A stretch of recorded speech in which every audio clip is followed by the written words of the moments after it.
Hi, everyone. Welcome to the Asian Hustle Network podcast. Today, we have a very special guest with us. Her name is Vivian Shen. In 2017, Vivian founded Juni Learning, an online education platform for 7 to 18-year-olds to be the educational opportunity she wished she had growing up. As a kid, Vivian had an interest in courses her school didn't offer. When learning to code, Vivian remembers feeling insecure and learned best in personalized settings compared to lecture style. Through Juni Learning, Vivian is on a mission to provide students access to one-on-one teaching to ignite a passion for learning among all students, regardless of their interests and learning styles. Vivian, welcome to the show. Thanks so much. It's really exciting to be here. Awesome. Well, let's jump right into it, Vivian. We'd love to know a little bit more about your background, where you grew up, and what was it like for you while you were growing up? Yeah, so I'm sure as a lot of people on this podcast probably are in similar positions, grew up in a very sort of classic Asian American household in the San Francisco Bay Area. My parents actually came to the US from China after the Cultural Revolution, had a really strong emphasis on education because obviously that was one of the big reasons why they were able to move to the US. They actually came here for grad school. And so had sort of your typical really big focus on academics. Really was I think a a really good experience for me to kind of get that push from my parents and get um, a little bit more of that kind of external locus of control, where they were putting more pressure on me. But then I think as I got older, transitioned to really starting to explore what I was interested in from a learning perspective. And that I think was a big unlock for me as well.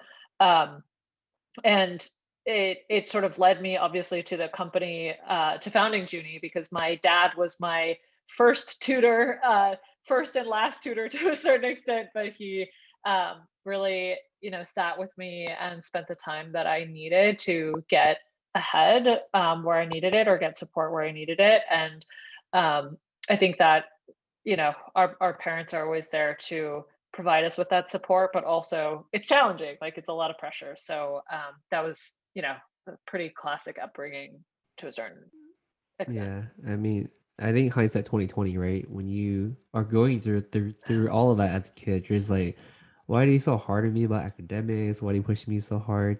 But when you're finally an adult and you look back, you're like, wow, like they gave me a lot of fundamentals that still use today. And we know that Yeah. entrepreneurship, we know that entrepreneurship, you sort of draw upon like all the experiences you had in your life to kind of help you get to the next level, right? And I want to dive deeper into that for a little bit too. Is that what type of experience did you had growing up, and what type of experience you had in your previous work experience to sort of prepare you for what you're facing today? You know, I kind of imagine like your days, like long list of to dos, meetings, culture, all that stuff. Like, just walk us through that real quick. Yeah. I mean, I think that my sort of let's call it like K-12 time experience was really influenced by frankly, I think to a certain extent you have to tick all the boxes, which I find that you do in, running a company as well. Like you need to have healthcare, you need to have like all these kinds of foundational things that companies try to offer, and they're sort of literally basic things like how do you send an email, how do you sell to a customer, things like that. But I think the X factor on top of that is really the resilience that you get from, especially coming from an immigrant family. My being a startup founder is basically all about getting knocked down and getting back up again every single time. And I think my parents have always really instilled that for me from a really young age, and also um, held had me hold a really high standard for myself, which I think keeps me going. On the flip side, like yeah, it's a lot of pressure because I think I have very high expectations of myself, but it kind of keeps me going forward and pushing on making the company as great as it can be. And as well, you know, in my past work experiences, I've worked in some very typical sort of jobs that let's say look very good on your resume. I've been an engineer, I've been in consulting, and then I also have worked at a startup that that folded. And so I've taken some risks in my career sort of after getting a foundation for my resume and getting some brand names on there. But I think I've learned the most from when I've taken a little more risk there. And that's, you know, obviously served me well with the company that it's always risky to start your own venture, but you usually learn outsized amounts from it as well. Yeah, so let's dive deep into the nuances of the lessons learned, right? I know that I do agree with you. I used to be a software engineer and I worked at the big companies too. Yeah, your parents can brag to everyone, oh, my kid works here and here. But yeah, you learn the most when you work at a smaller environment. Can we talk a little bit more about that too? It's like, what did you learn during your startup experience that kind of led you down the path of, hey, how about I become a founder and I want to create something that I'm passionate about and turn that into reality, right? What kind of lessons learned can you sort of explain and sort of walk us through so our listeners can understand too? Yeah, I mean, I think number one was sort of better done than perfect. And there's so much about founding a company that's just about what's the real, true minimum viable product that I need to get out there. You know, can I just get away with having a landing page and see how much traffic I get to that? Like things like that. I think I was totally different versus when I was at Google. Every small change that you made could impact potentially millions of people losing access to Gmail. Like I don't think I had those kinds of permissions, but that's the level that you're at. Versus with when you're starting something small, you know, you need to just launch and get out there, and that was a big learning for me from a startup versus when I was at a big company. I also think people management and sort of like team culture was one where when you're at a bigger company, that's already kind of imposed on you top down. But when you're at a smaller company, you're still defining the future of the company with everybody else there. Every additional hire can sort of shift the center of mass for the company as well, depending on what kind of a person they are. And I think that I had underestimated that when I was at a really big company, because every new person is not really going to change the culture of Google necessarily. But if there's only, you know, 20 people on the team, then one person is very significant to that. And so that actually, when I was, you know, first starting Juni, that was a really big consideration for us, was who did we want to be in those first couple seats.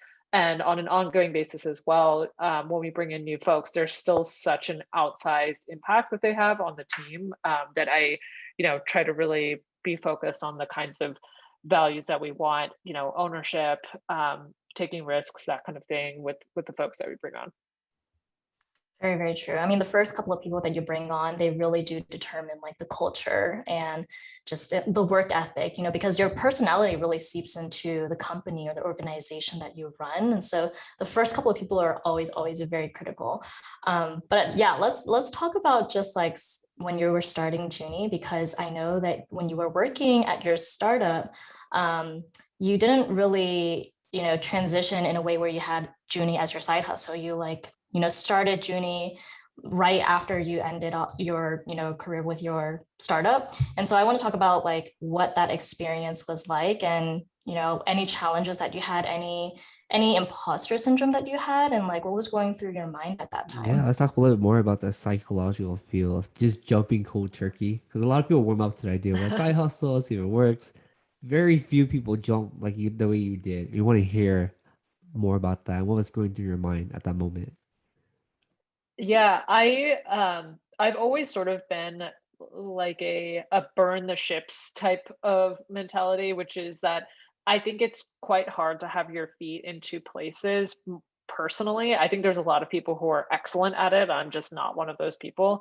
And so, yeah, at the time, the last startup that I was at was shutting down, and I sort of had to parallel process whether I was going to interview at other companies, and, you know, various stages of companies, or start my own venture. And, you know, within your own venture, like you could do things that were more independent, like just be a contractor and still work for other companies, or actually start your own thing. So I think there was a time where I was basically trying out a bunch of these different hats and seeing what I wanted to do. And then I sort of set a little bit of a time box and mental box for myself, which was like, hey, if there's something on this side hustle side that I'm excited about within 6 months and I get some customers or some traction, then I'm going to keep doing it. Otherwise, that's probably a good break point for me to reconsider my options and potentially go look for another role somewhere else. And I think that was in May or June or so of 2017. And then almost like to the week or so of my self-imposed deadline, we got into Y Combinator, which I think was a big sort of like validation for us. But even before that, we had a few customers. Like I was handing out flyers for the product itself and just really trying to get out in front of as many people as possible. So that was sort of the initial validation that I needed. And then, but yeah, I had already kind of committed even as soon as June that I was like 100% in on this. And then if it didn't work out, I would decide at a later point in time instead of trying to do a couple things not very well, which I'm would have personally fallen into the trap of. And I think the other thing that always keeps people going on the venture side is that if you have customers who are loving what you're doing, and so I knew that I was solving a problem that I had faced as a student myself, and I know my parents had faced as parents, of finding this kind of a education product for their kids where they feel that kind of validation. And I remember with those first couple students when I was working with them, like to see the progress that they were making and how fun they thought it was, and that their parents are actually willing to pay money for it. Like those were all indications to me that there was a business there, and that like a product that students would also love. So that I think was the other thing that kept me going longer, than if I'd been working in a vacuum, uh, without having that kind of customer validation and knowing that I was building something that I would have wanted to use myself. Yeah, I mean that's absolutely amazing. I mean, shout out to Juni Learning because I don't know if I'm dating myself here, but when I was studying computer science, a lot of times my professor just explained things to me that I just needed to listen again, and oftentimes I would do like a course on the side so I could reiterate that content that is explained differently. So I think that the impact you're making is large, right? So thank you so Yeah. much for doing that. Thank you. Yeah. Yeah, I mean, to your point, like everybody has a very different learning style, and that's I think that it all kind of ties back because growing up, like my style was very different. Like I was that kid who would get like an 89.7% on, in the class and try to get that rounded up to an A minus. And there's other kids who are like really struggle, or they were always trying to get 100. And you just have kind of different personas of people and what they resonate with. I know like project-based learning typically works for everybody, and that's why we focus on that. And there's just a lot of ways that if you expand the offerings for students, you can get them to really love what they're doing. And I do feel like coding is one of those things that's like everybody actually loves it once they start, but they usually don't have the right intro to it. And so, It yeah, can be it very totally traumatizing. resonates with me. If you don't get the Yeah. right Yeah. foundation, you're building on top of Yeah. something weak and you just get traumatized after every assignment. You're like, oh my God, I can't do Oh, yeah. this. I remember, I think my mom actually tried to sign me up for a C++ class in high school. And it was like a full day just to get the environment set up on your computer. Oh my God, I And then, remember. uh, Yeah. yeah, and every time you re-logged back in, you had to reset up a bunch of stuff. And you didn't kind of focus on like the core logic of actually programming. You were so busy trying to set up your computer every single time. I remember that was like a huge barrier for me. And I was like, Mom, I'm never going to use this. So I refused to take this class. And then when I was in college, I think my mom knew best.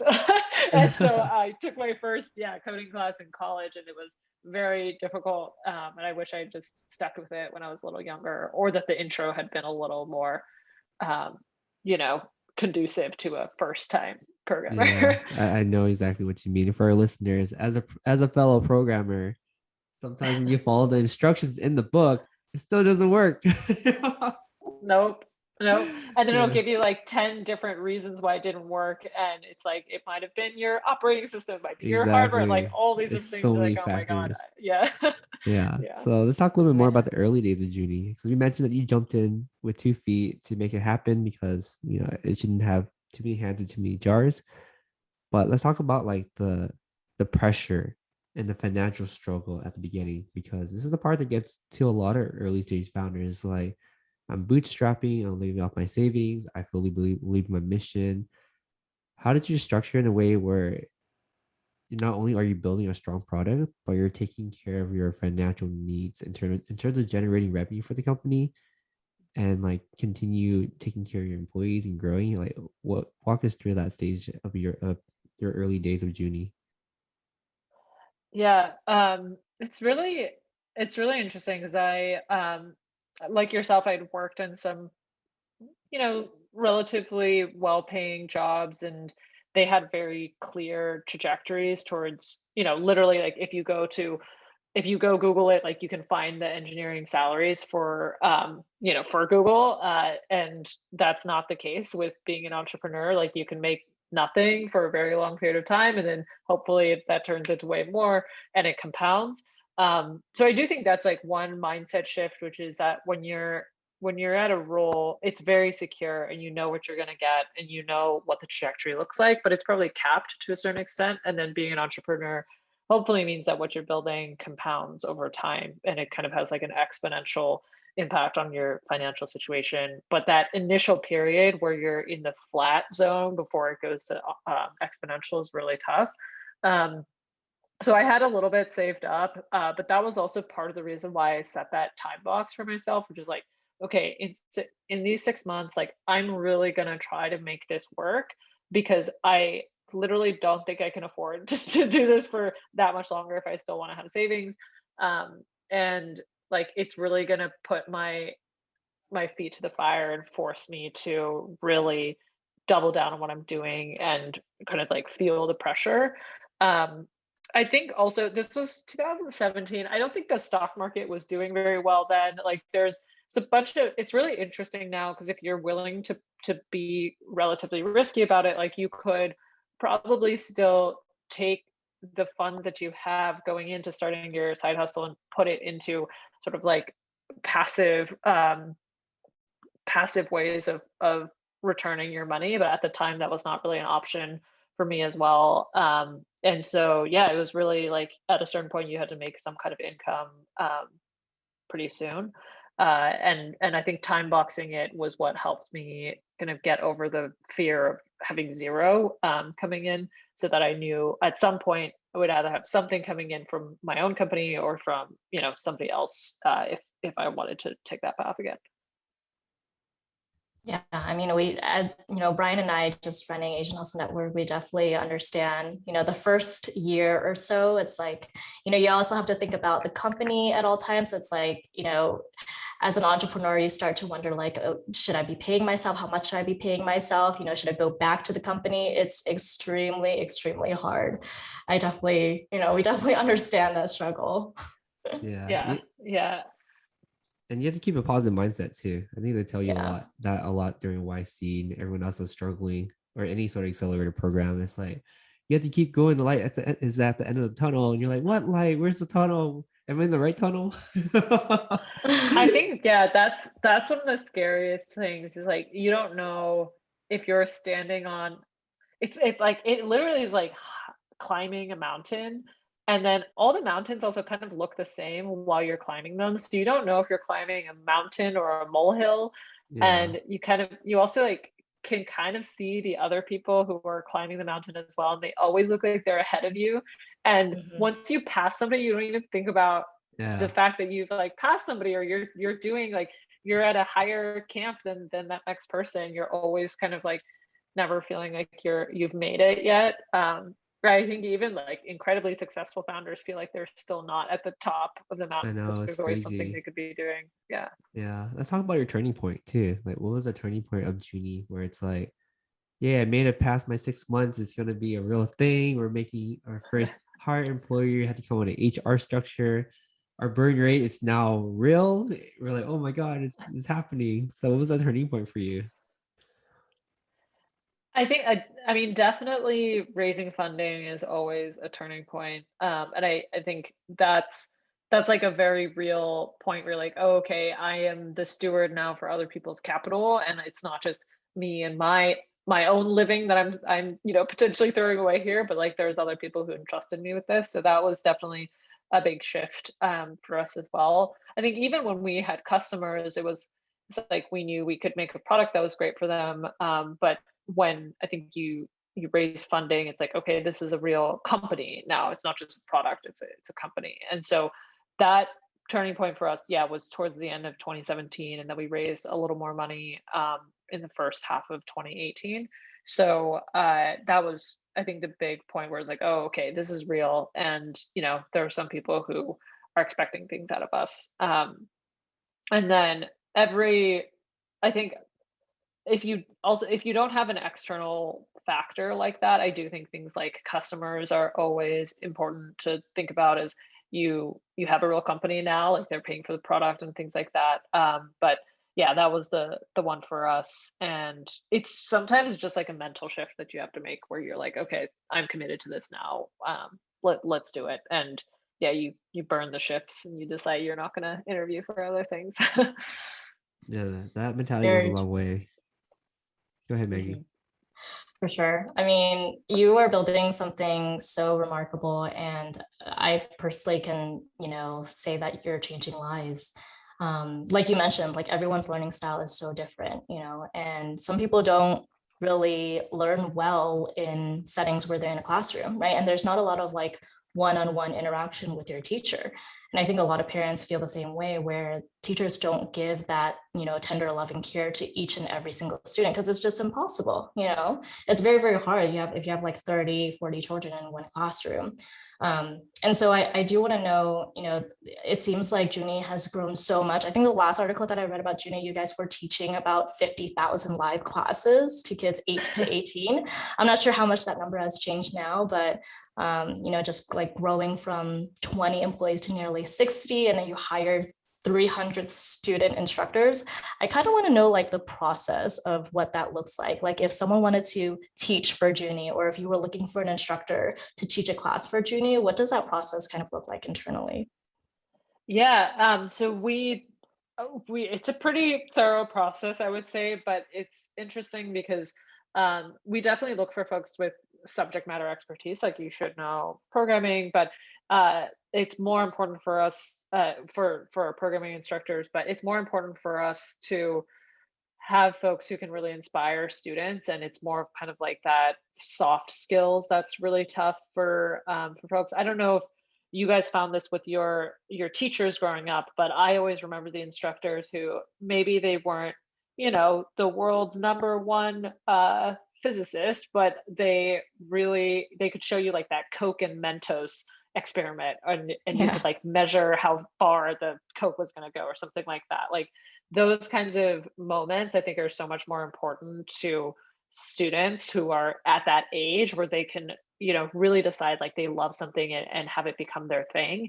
That's like such a key moment for kids. And so for us, it's always like, how can we spark more of those moments, and how can we get kids thinking about what they want to do in the real world, after school, and get them prepared for that. So we really try to expose students to a bunch of different teaching styles, and also subjects and projects that they can work on, and kind of like get the feel for what they're excited about, and then they can kind of double down on that as well. And I think what you mentioned as well about sort of like that human experience of getting the support that you need is so critical. Like that's very core to what we do. I think we obviously have like recorded content and things like that on the platform as well, but what we always hear from parents is literally like, oh, when I call Juni, I can get in touch with somebody who knows how my student is doing, and they can provide me information. And the fact that that's like a competitive advantage is kind of wild, but I don't think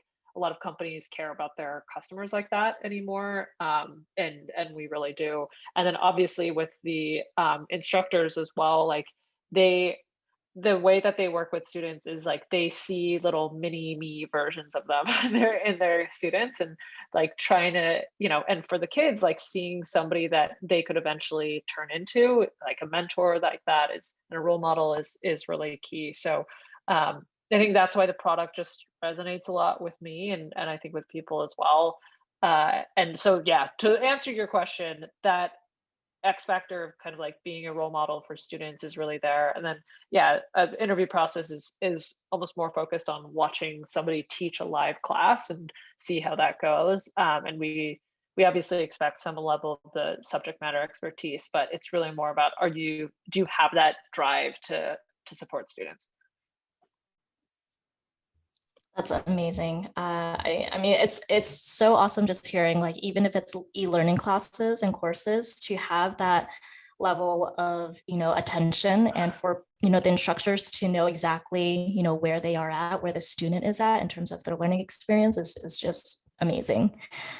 Yeah, I appreciate Yeah. all the love and attention you give all the students. It makes one heck of a difference in the impact of and lives that you're making for these kids going forward. Because again, you mentioned earlier in the podcast, it's like that foundation. It's so important. That's how what makes education fun is when you sort of build on top of something and sort of get it right off the bat. But again, every person's different, every kid is different, and thank you for catering to their needs, basically.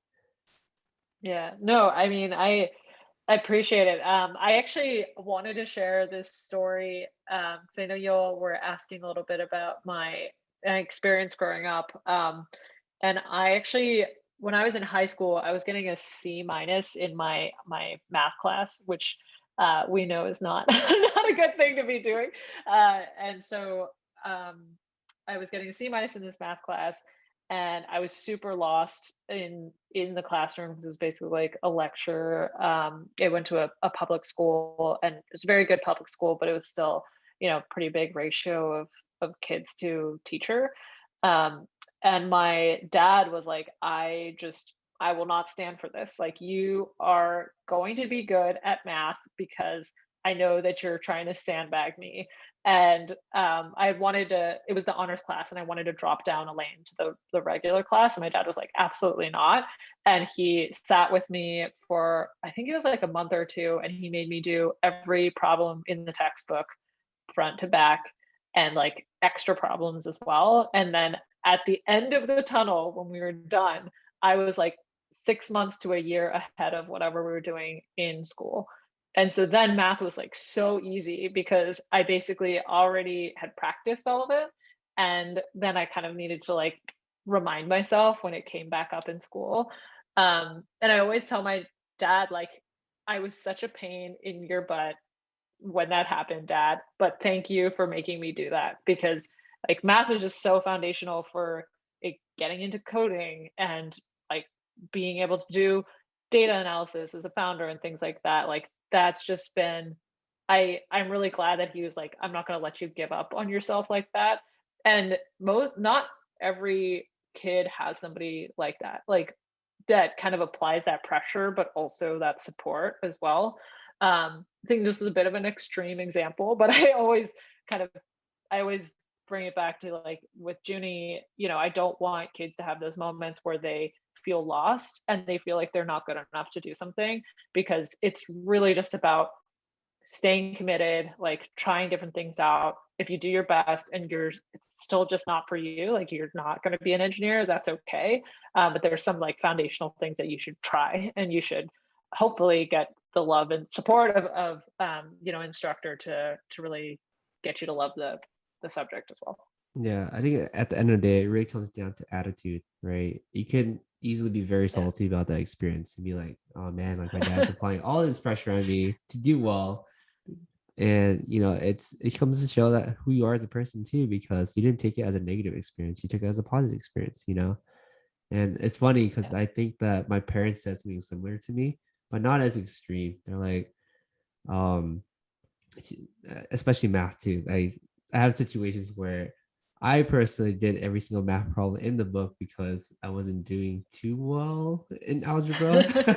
Yeah. But Same, yeah, same.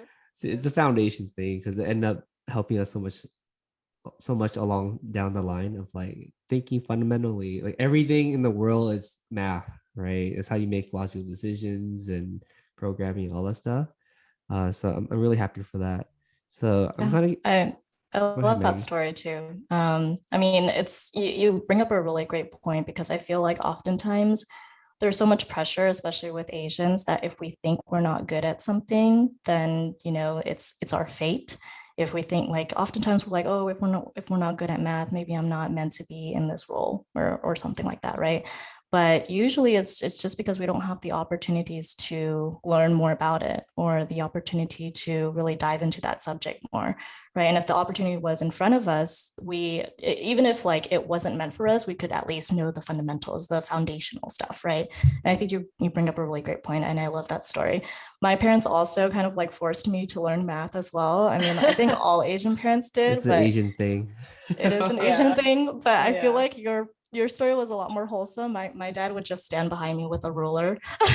Oh my And God. like he would Okay. like Yeah. force me to like, do all of math problems. But then at the end of the day, like, I mean, there was no like hitting or anything, but then it was more like, do the math problems or else you're gonna regret it. But then at the end of the day, it's like, I thank him for doing that because otherwise I wouldn't have like done the math problems. Yeah. Oh yeah. I mean, I skipped the part where I was definitely grounded after that C minus came home. So it wasn't like I was, giving up on hanging out with my friends of my own volition to do these math problems. But yeah, it's I think without that, like I would be such a different person. And so it was painful, but I thank them now for that for sure. Yeah, yeah, I completely understand. I want to change gears a bit and talk about the fundraising process for Juni, right? Because you statistically you're a very small minority of the bigger pie, and we know that. It's you're a minority woman, um, raising statistically against white male, Asian male, whatever. What was that fundraising process like? And did you feel any sort of pressure and prejudice against you in any single way as you're going through this entire process? And how'd you overcome them? Yeah. It's interesting because I do feel like stereotypes can work in your favor or to your detriment. So, for example, um, I have Indian male friends who studied like English and they're automatically assumed to be engineers. And I am automatically assumed to usually be the business person because of, you know, the way that I speak or the way that I dress, whatever the case is. And so kind of when I am when I double down on being a technical person, it ends up actually I think getting more respect for myself than I would have um than I would have expected. But frankly, yeah, it is something where I still have to kind of like have every single credential out there in order to feel like I have my seat at the table and that people take me seriously. And kind of like once we get over that hump, then it is a different conversation. And I think that the spotlight that's been put on folks now to invest in more female founders, people of color, like that's been really helpful. But I don't know that it's showing up in the numbers as much yet. And so it's tough. It's tough for folks in the space, and um, I'm sort of like I'm used to being the exception to the rule, but it is definitely sometimes um, it's sometimes stressful to think about. So like all that I can do is I think support other female founders in the space and try to make whatever connections that I can and pass along whatever knowledge that I have to other folks as well. But yeah, it's also been a positive for me because I think people really understand why I'm building Juni of all the products that I could be building because of my background and because of what I'm really excited about, like from a mission standpoint for the world of prepping all these students for the real world and kind of like making this experience for them. So yeah, it's a double-edged sword. I think so far, knock on wood, it's worked out. But like again, I'm in a very privileged position where I went to a school that's really well networked amongst investors, and I studied computer science, like did all these things to have all of that on my resume so I can even get into those rooms. That's something that I think is a reality. I'm really glad you see, the positive side to that too, because, it does come with challenges, but at the same time, it does open up doors for us as well if you look at it differently. I mean, right now, I'm sure there's like so many different e-learning, companies, especially after the pandemic and us, having to work remotely and go to school remotely as well.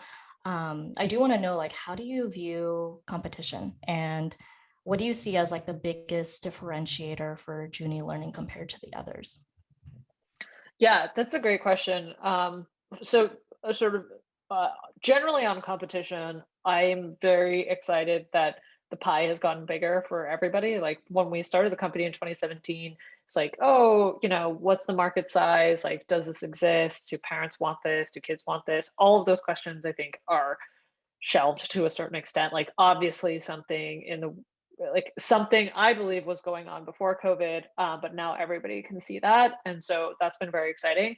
Obviously, it means there's more folks in the space who want a piece of that pie. But the way that I think about Juni is like all of the product that we've built is in and of itself so much better of an experience than pretty much everything else that I've seen out there. When we ran our last NPS, I think it was 90, our NPS score was 94. And I think really what people resonate with us on is that we have this project-based curriculum. We have this platform where students can build all of their projects within it and share them out to the world and build this portfolio as well. And then obviously with the instructors, that kind of like final triumvirate of us being able to really show students a role model, somebody that they would hopefully want to become someday. Those are the things that make us really special.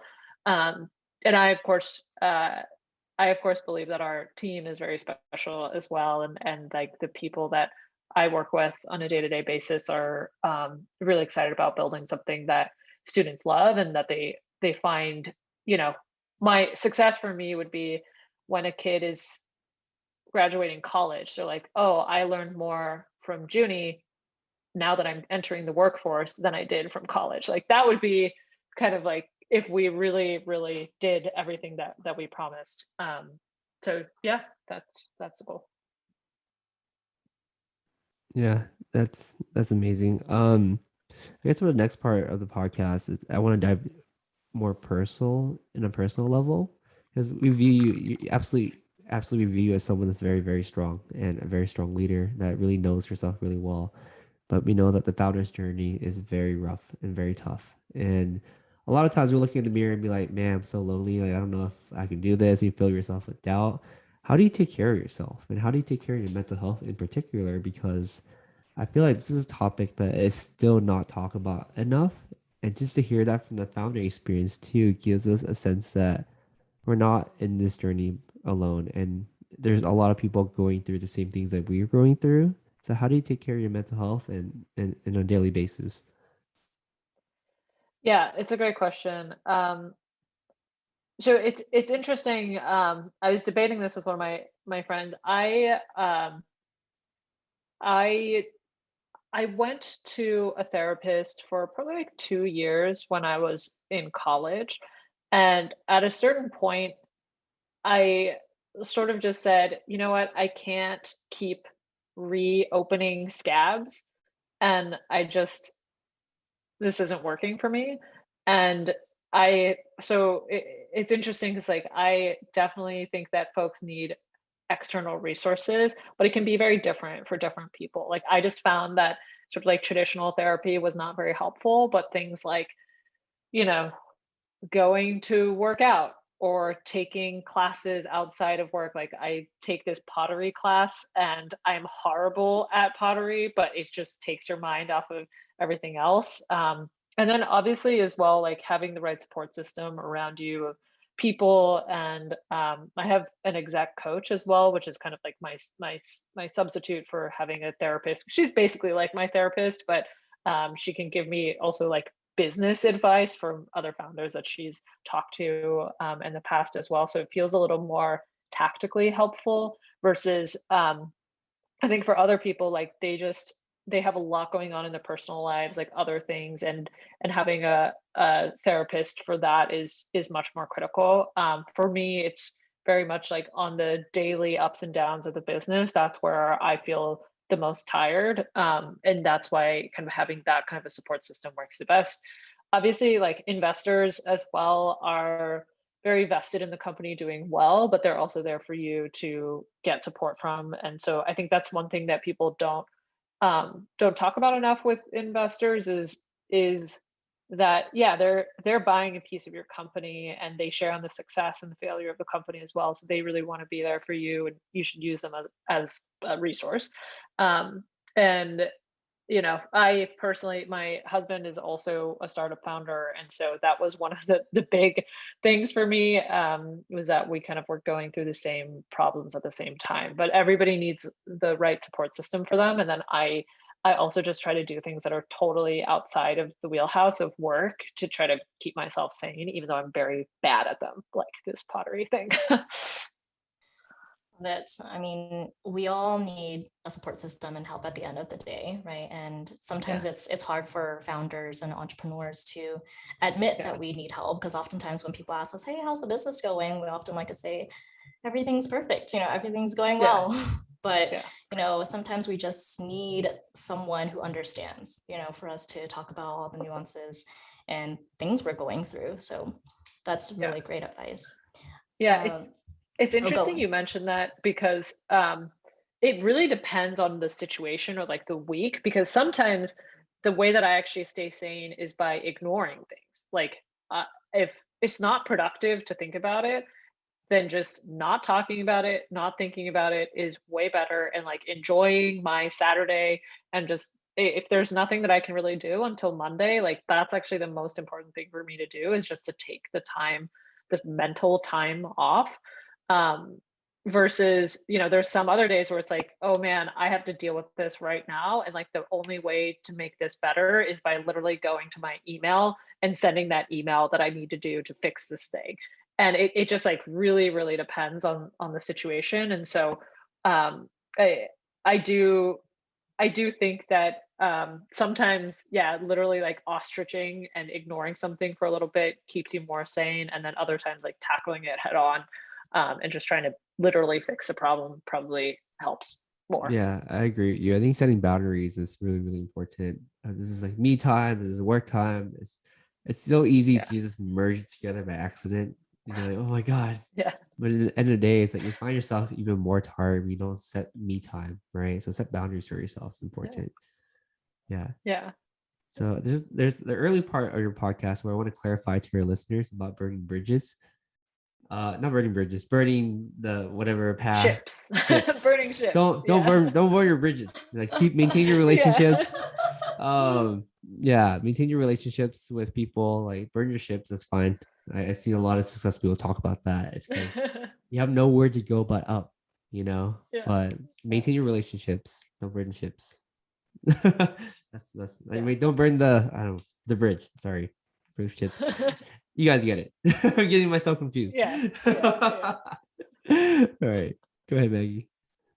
So we do want to know, what is your goal for Juni Learning for the next 5 years?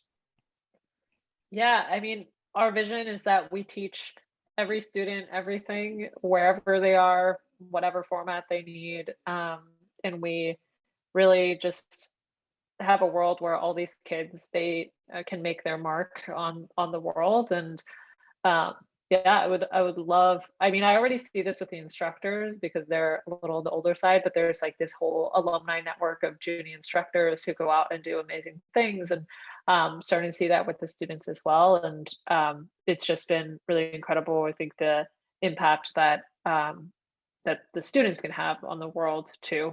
And for me, if we can facilitate more and more of those kids coming out into the world and being those kinds of change makers, that would be a success for me. So I'm very excited about that. And obviously, I think I'm very blessed because we can work on a company that obviously is a big business, and uh, at the same time have that that dual impact of making something great for people. So yeah, I love it. Amazing. We're very excited as well. So we have one last question for you, Vivian, and that is if you could give an advice to an aspiring entrepreneur, what would that one advice be? Ooh. Can you give two? Go ahead.